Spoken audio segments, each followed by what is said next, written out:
Today we're going to be talking about boys and girls. No, that's not what I had in mind. That's really not what I had in mind. Okay, let's try men and women. Yeah, that's not really doing it for me either.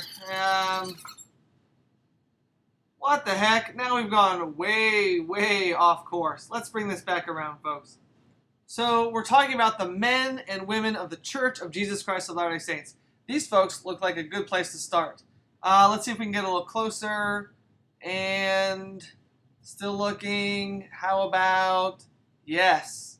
Here is a perfect idea of who we're going to be talking about tonight. We need to have a conversation about the women of the Church of Jesus Christ of Latter-day Saints because of what this guy has a concern about. That's right, we're going to be talking about equal rights for all. Alright, so basically what happened is after I watched season 4 and 5 of Big Love, yep, that's right, Big Love. It's full of lots of really big and love. It's fantastic. So basically, Big Love changed my life. And there were two things that I was basically thinking of the entire season 4 and season 5. Okay, so there were maybe three things. One was, seriously, do they have to keep doing this? Because I'm pretty sure at some point everything's just going to blow up. And two, I was thinking, is my wife thinking this stuff and it's not telling me? And three, how many other women in the church have issues the same way that these women have issues? I basically decided to figure out what's going on out there in the church, and I asked some really good friends of mine for some good places to look to see how very real these issues were that the ladies of the church were having, and I stumbled upon the link or article or blog post or whatever you want to call it. But basically there's going to be a link below in the comment. It really has me concerned and thinking, and I want to do something about it. I don't know anything else other to do than to talk about it, because that's what I do. I am a talker. I am a talker. I am a talker. I love to give talks at church, to talk in front of people, at work, to talk to anybody. I just like to talk, and I just like to talk. And I think we should all have a conversation. It's going to have to be civilized, because I have seen some of the conversations that are on Facebook are hideous and terrible, horrible, and no good, and very bad. So we're not going to have a terrible, horrible, no good, and very bad conversation. Do you understand me, people? We're not. And in fact, I'm going to moderate this conversation. If you use all capital letters, or more than one exclamation point, or get freakishly out of line. Actually, if you get out of line at all, there's just no room for it. Basically, what we're doing now is we're coming into in the middle of a conversation that's been taking place to some degree for quite a while. Many months, years, if you're in the right circles. For you, especially men, to come in here and start throwing blah blah blah blah blah blah blah.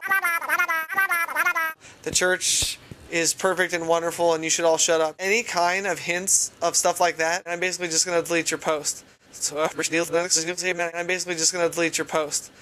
If you want to think about it and come back and say something different, then you're more than welcome to. I'm not going to defriend anybody over this. We're certainly not going to get all contentious. 3 Nephi chapter 11 verse 29. What I want to do is have a nice civil conversation between people that I care about, which is basically everybody that I'm friends with on Facebook, although there are people that I do care about that I'm not friends with on Facebook. And feel free to send a friend request if you find this somehow on YouTube. Okay, so basically the goal is look below and find the link to the article. I didn't want to put like my post as the link to the article, because then you guys are just going to start talking, and I need there to be ground rule, because there will be no abuse of this conversation or this post or this thread or anything, as far as I'm concerned, related to the subject. You guys want to do something on your own Facebook page or website or blog or whatever, it is all you. While it's on my page, it's going to be nice and civil, because I'm just tired of people. Facebook is such a great opportunity to have really cool conversations, like I hope we're about to have. There's just going to be ground rules. So I'm going to set the ground rules, which is why I made a video first. Plus I wanted to make it light and a little entertaining, because that's my spicy style. I like to keep it light. Plus, we need to take it down a notch before we get into the conversation, because it is very real and it is very serious, and I'm very concerned. And I have had a very nice conversation with my own wife, who I hope jumps in and puts in her 2 cents. Feel free to respond either by posting on this thread on Facebook or by making your own video, however exciting. It does not have to be like jump cuts and the crazy stuff and the sounds and the transitions.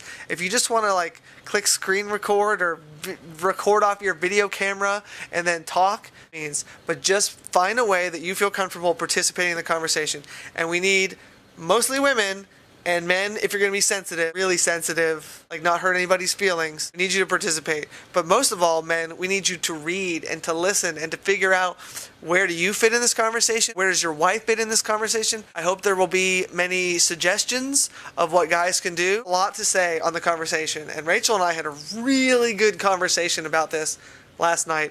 And so now I'm going to lay out basically the best case that I have ever seen on why we probably need Mormon feminists, of which I probably am one, because I actually read that guys can be Mormon feminists too. And I'm going to define Mormon feminist as a person who is very faithfully committed to being a Mormon, and that can be any Mormon, but I'm of the LDS persuasion of Mormons, right?